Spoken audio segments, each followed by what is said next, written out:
He spoke about Wolves and he talked about maybe this more passive approach. I think definitely. And I think I brought that up with him as well, with Nuno at one point, and he did sort of hint at it and sort of agree that, yeah, they were just basically trying to get the players through, and that made for really boring football. Hello, everyone, and welcome to another Premier Pundits preview. Today, we'll be looking at Wolverhampton Wanderers, and I'm joined by the one and only Tim Spiers, Wolves correspondent for The Athletic. Tim, fantastic you could join us. Thanks again, and it's an absolute pleasure, mate. Been a while.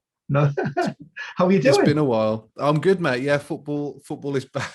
Football's coming home. No, don't start again. Yeah, all good, mate. Yeah, it's feels like the football hasn't stopped for a couple of years now. But plenty to get us excited about at Wolves with a new era, new season, new start. Should be good, mate. Looking forward to it. Yeah, look, when we set about spoken, this pre-season, pulling a bunch of previews together, and when we talk about Wolves, nobody can talk about Wolves without talking about Tim Spiers and about your dedication to the cause and your passion for the club. So you were most definitely the first port of call. So yeah, we're here to talk about Wolves. Before we look ahead to the upcoming season, I want to cast my mind back to last year. And for me, I was massively disappointed by Wolves. Since they returned to the Premier League. I loved the football, that free-flowing attacking style of play. I loved the explosiveness of Adama Traore, and they were very pleasing on the eye.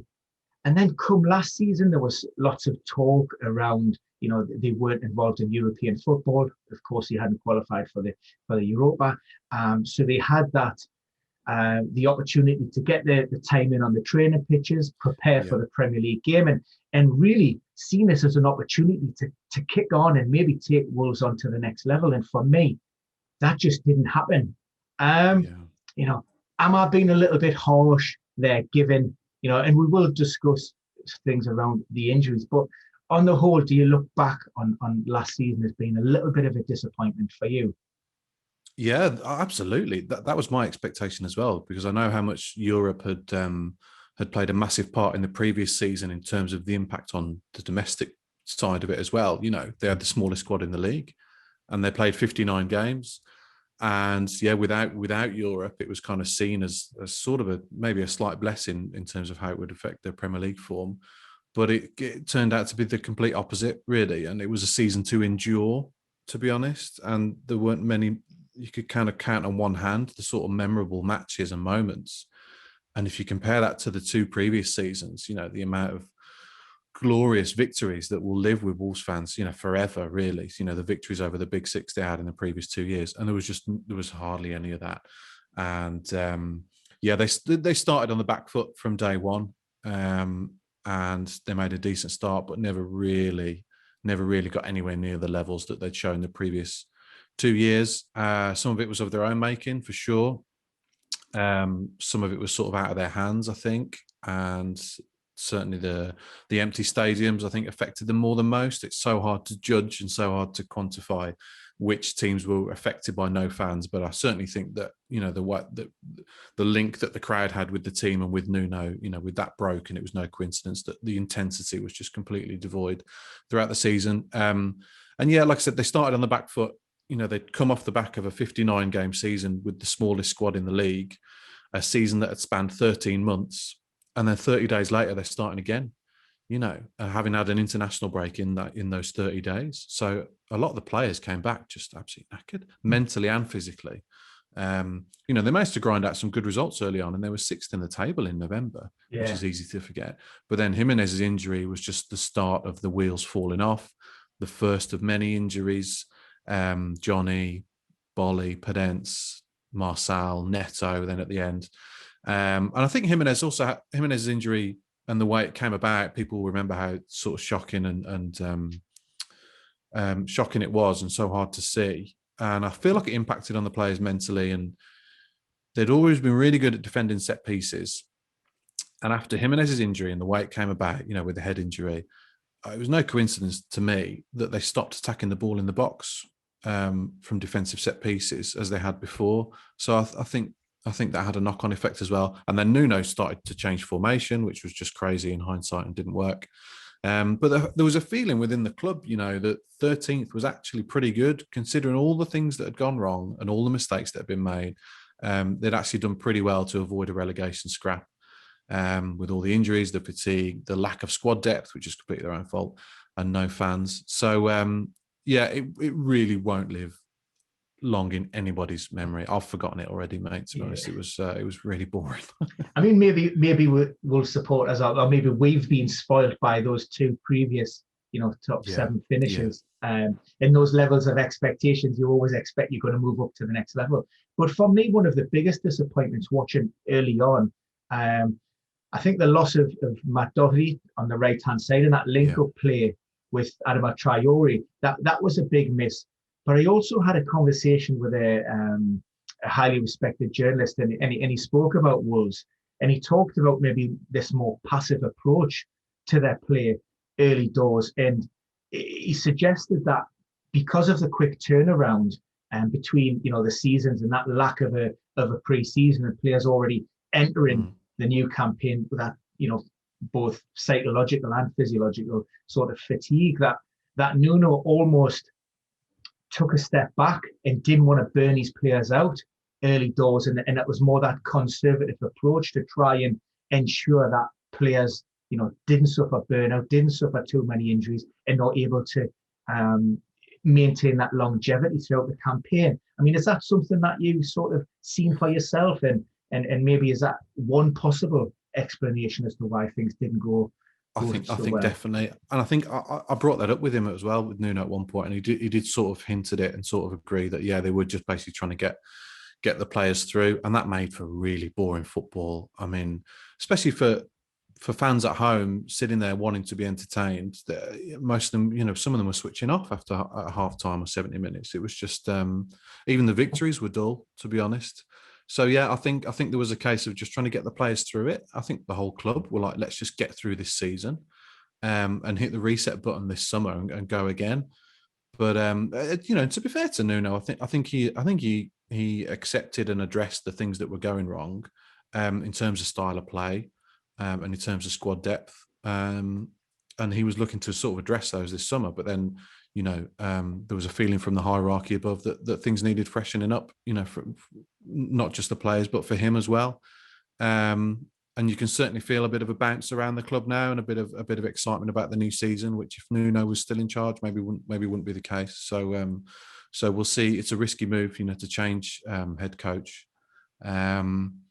And only time will tell. It's very hard to predict what's going to happen. To be honest, there's a lot of unknowns going into this season, but with those unknowns comes a sense of excitement from the fan base. They're certainly looking forward now. Yeah, I mean, you touched upon a couple of points there. One, I had a recent conversation with Phil Hayward, and he spoke about the Wolves squad and how they had this camaraderie. They were really united and played for it because they were all small and compact. But now, as they progressed in the Premier League, maybe that's to the detriment, and there maybe need to be a slight shift in philosophy in terms of broadening that and ensure that you have a little bit more, depth within that squad. And for me, I did think it was the right time for Nuno to go. I think I commented back in maybe February or March. I actually thought Nuno was getting off quite lightly in terms of, how cutting and the media can be in terms of, they were on a poor run of results. The style of football, like you say, wasn't great. And I thought, like you say, that seemed to go under the radar a little bit. So although, when it was finally announced, it came as a surprise to us. But, from being inside the game and knowing the club so well, was it a surprise that Nuno actually did leave? You could see it coming from the point of view that he'd lost his mojo. Really, he wasn't the same guy. I think I've written about it quite a bit. The pandemic sort of weighed really heavily on his shoulders. It really impacted him, and to the extent that he ended up giving $250,000 away, to the city of Wolverhampton, because it had got to him so personally, that these people were suffering. And and he hadn't been able to see his family for a few months, which again has been spoken about quite a lot because they were back in Portugal on the red list, etc. And he just lost his sparkle. Remember when they lost 3-2 at home to West Brom, which was just absolutely disastrous. This was January. I don't think West Brom hadn't won in a while, I don't think, at that point. And, Wolves have got a terrible record against West Brom. If people aren't aware, that they're hated rivals. And they hadn't played them since West Brom. I'm sorry to Wolves fans listening to this for putting them through this, but they hadn't played West Brom since 2012, when West Brom won 5-1 at Molineux and Mick McCarthy got sacked the next day. And they haven't been in the same division ever since. And West Brom fans always need no excuse to mention it, obviously. So finally, after almost a decade, Wolves have got a far superior team, right, to their rivals. They come into Molineux ready for a thrashing, and then West Brom turn them over 3-2. I mean, it was absolutely disastrous. And I just remember Nuno, who's always prowling the touchline and on the edge of his technical area, barking instructions. He was sat in the dugout for the last 20 minutes of that game, motionless. And I thought he was going to resign that day. It had a real feel about it that something's going on here. And it later sort of transpired from conversations I'd had with senior people at the club that they came close to sacking him after that match, because they thought the club was sort of heading for a relegation battle, which it was at the time. So Nuno kind of managed to steady the ship with some dual results, went back to the old formation, and kept them up. But yeah, the hierarchy had been looking in those months really as to what they were going to do, as to who they were going to replace him with, and Bruno Lage is the man that they've come up with. So I guess after 4 years is a long time in management these days, and I think the opportunity to refresh was the main thinking in Wolves' minds. A lot of players have been there 3-4 years as well, but you mentioned about Matt Doherty there earlier. I think the losses of him and Diogo Jota, maybe Wolves underestimated the impact that they had on that team, and their replacements just weren't up to it, to be honest. It was a poor summer of recruitment for the short term. They bought a lot of young players who may come good, like Fabio Silva and Keanu Hoover, but recruitment wasn't good enough last summer, and the jury's still out really this summer as to how they're going to address that and get it right. Yeah, right. So we'll forget about the old. So it's out with the old. We're in with the new.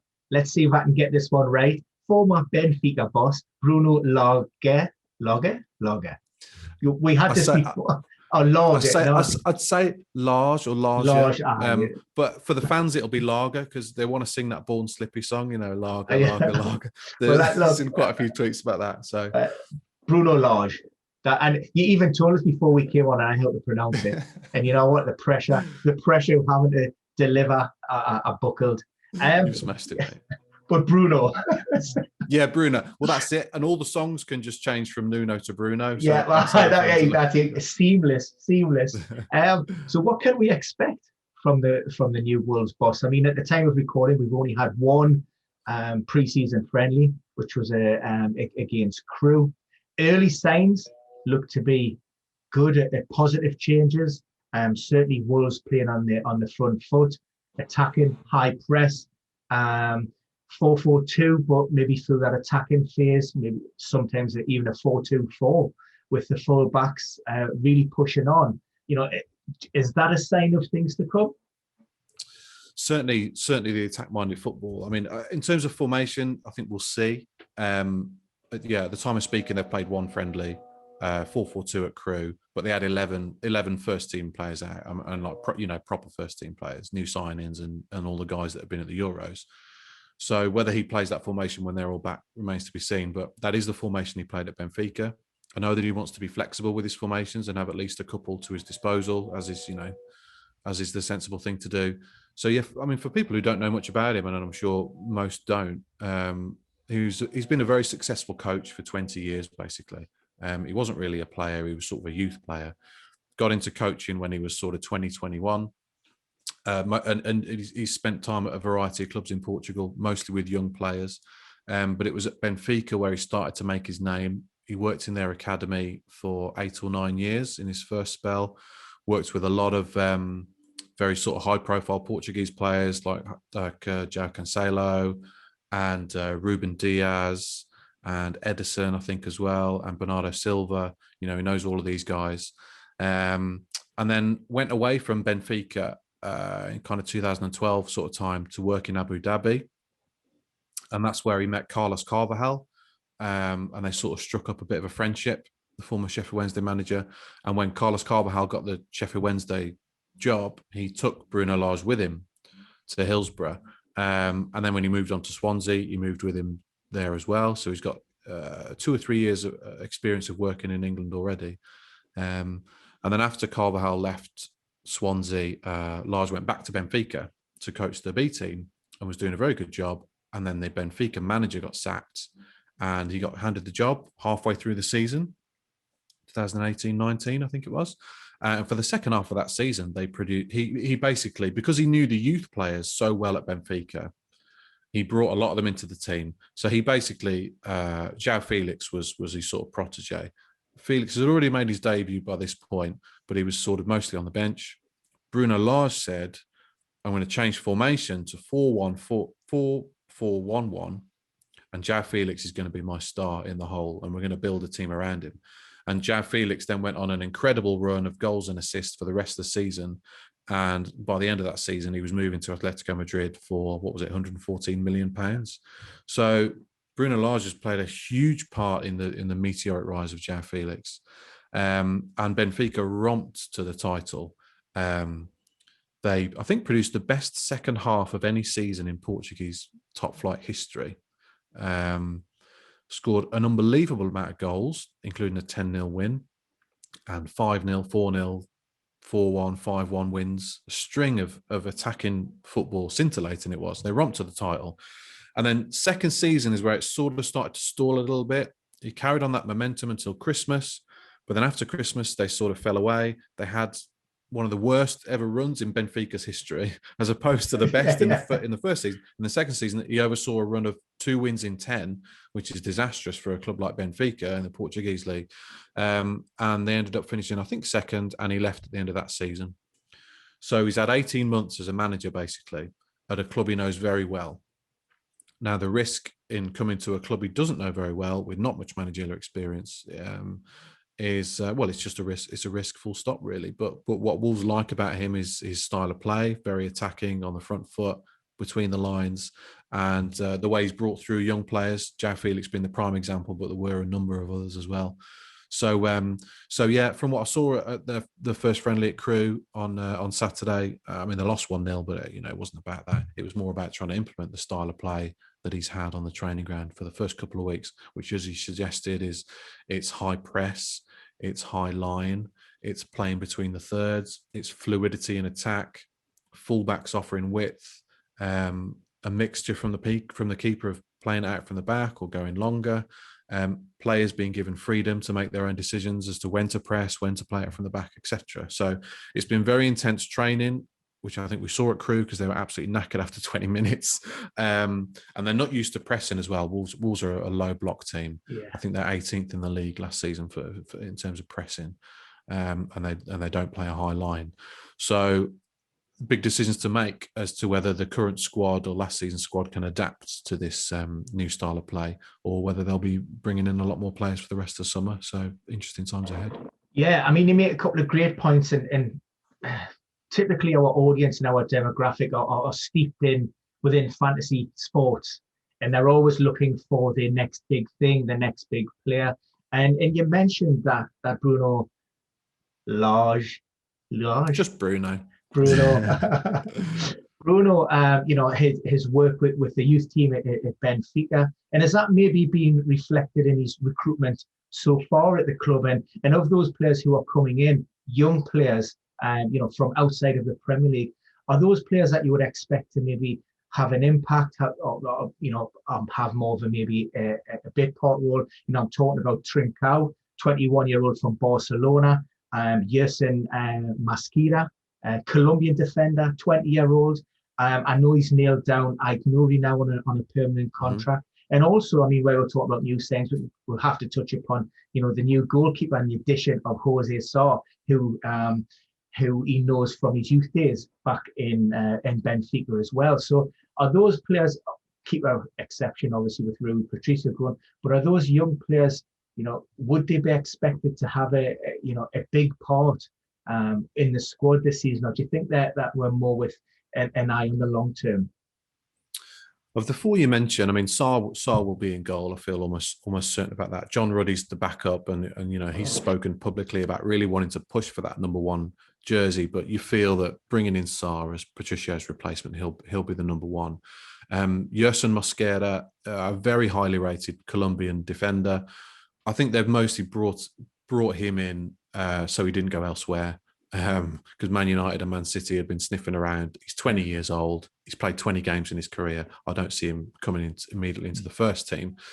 Aït-Nouri, who was on loan last season, I think he got 1 goal and maybe 1 assist. But I'd expect him to kick on, and I'd expect him to play as well. I would have thought Jonny Castro-Otto is still sidelined with an ACL and will be for some time. His second ACL.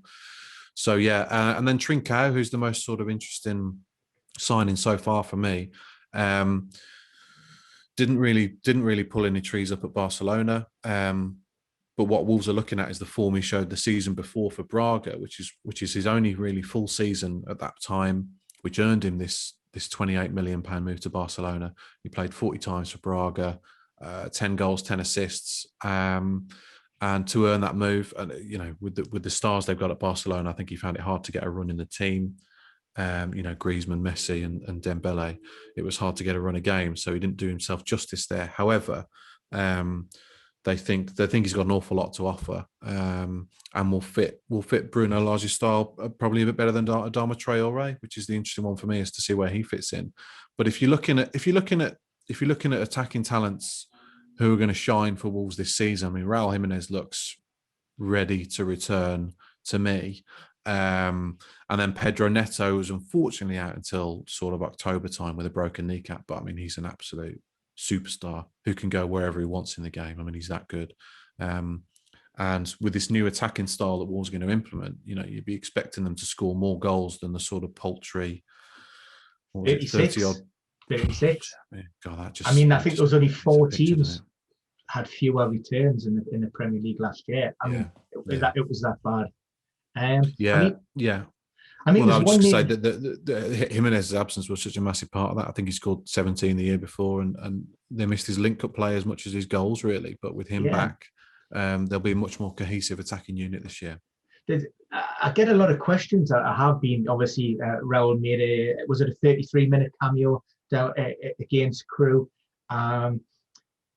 Is the expectation that Raul will be wearing that sort of head protective gear throughout his time in the game, or is that just something which he will maybe psychologically, he will progress and as he moves through this recovery phase, as it were, or integrate back into the team? Is that something that will be removed and he will be as he was sort of pre-injury when he we kick off the Premier League season? Wolves said when they put out a statement kind of outlining his recovery process at the end of last season, they said he'll wear that for the rest of his career. Right. So I think that's the expectation to protect primarily, the impact of where it happened, and you'll see this season he's got a scar on the side of his head, and the headband. I mean, headband doesn't do it justice really. It's much bigger than that, and it's very scientifically produced with the correct materials to absorb the impact of the ball. So John Ruddy was joking the other day that it's made his head in more powerful, actually. So you might see him scoring a few more headers this season. But I don't sort of want to tempt fate, but he just looked like his old self at Crewe, and he's been desperate to get back in. It's not like it can go either way, can't it? Really, with these things. And I spoke to Don Goodman, former Wolves striker, who people know from Sky Sports, who suffered a fractured skull when playing for Wolves once, and he said, the fear of heading that ball again was so tangible. For Jimenez, I know they've done a lot of work with basically heading foam footballs at first, and then like soft plastic balls, and now footballs again. But for speaking to people at the club, and he's been raring to go since really sort of a few weeks after it happened, which is crazy to think of. But he's got such a strong mindset and it's been a case of sort of holding him back, really. So yeah, at Crewe he looked like his old self in terms of the way he was playing. He headed the ball only once in that half an hour, which was like a flick on from a goal kick, but showed no after effects of that. So we'll see in the coming friendlies. They've got 1, 2, 3, 4, 5 more friendlies to come before the start of the season. They'll gradually build him up with more playing time. But all the signs, touch wood, are very good that he'd be back. They'll be back to his usual self, and he can't wait, as you can imagine, after 6 months out of the game to start playing the Premier League again. So hopefully he's back to normal.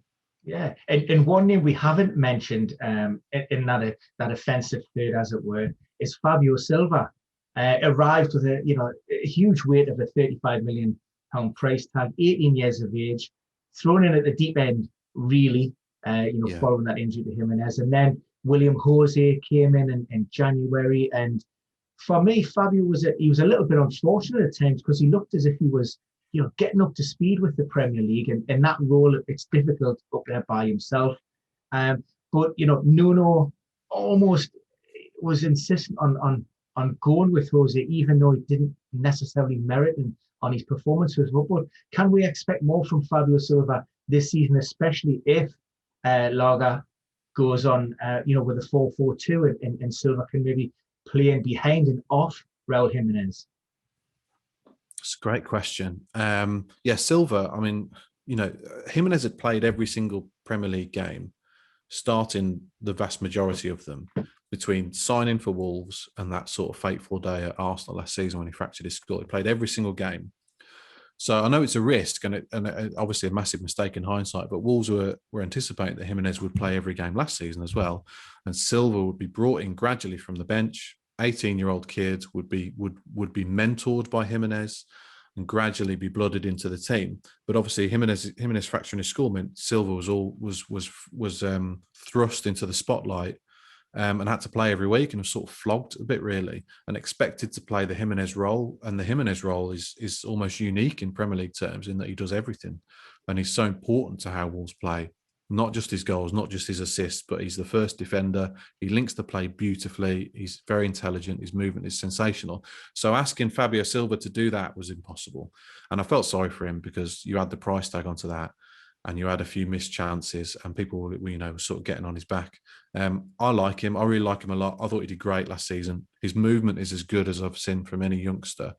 He gets in exceptional positions in the box.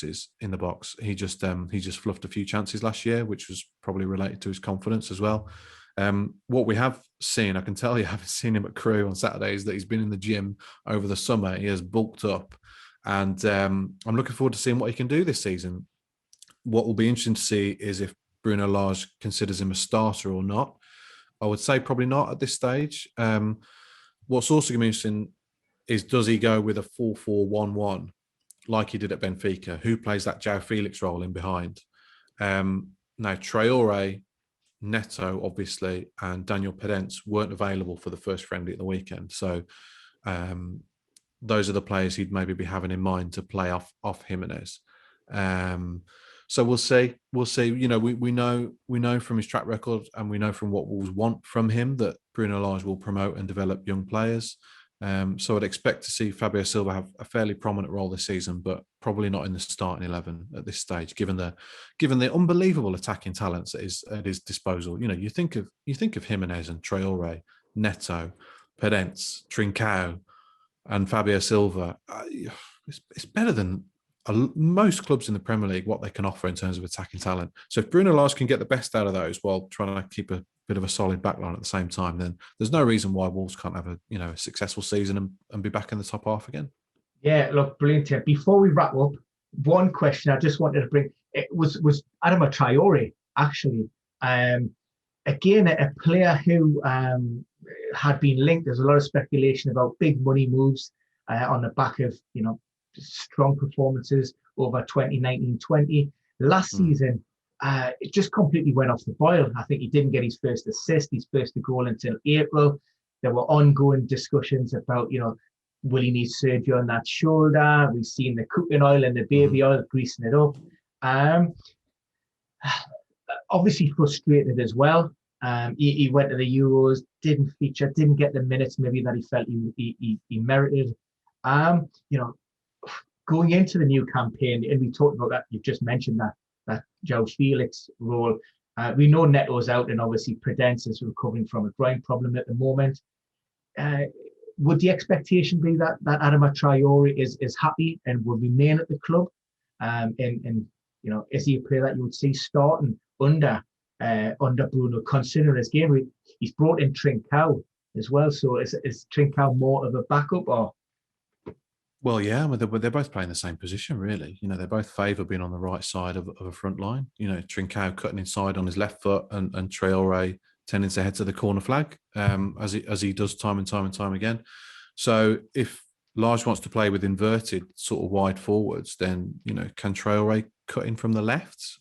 He tried it a little bit under Nuno last season, but I'm not sure that's naturally his game. He wants space to run into. Really, he doesn't want to be running into players in the middle of the park. So it's fascinating to see what happens to him. I hope to God he doesn't leave, because I absolutely love watching him play. It's one of those, like, I get paid to watch this guy week after week. Honestly, it's just phenomenal, and probably gets taken for granted, really. The fact that he can beat 3 players every time he gets the ball, it's just ridiculous.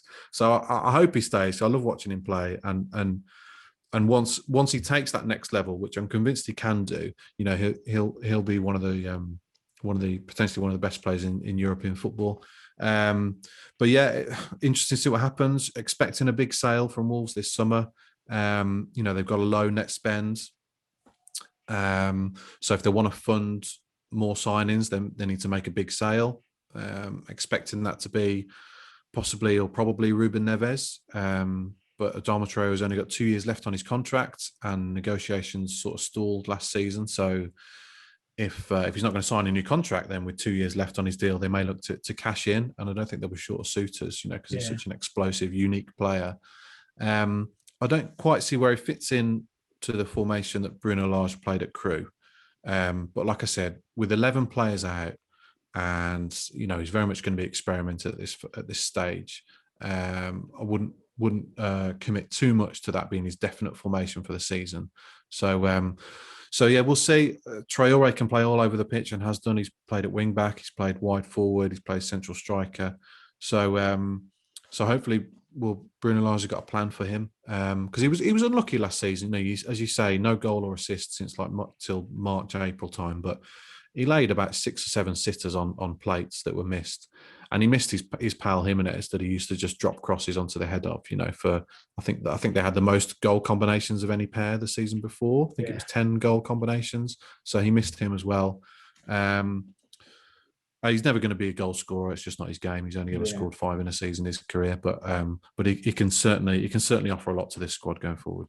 Yeah, I mean, totally agree with Traore. I see a lot of traits of Traore and a player closer to home for us, Alan Saint-Maximin.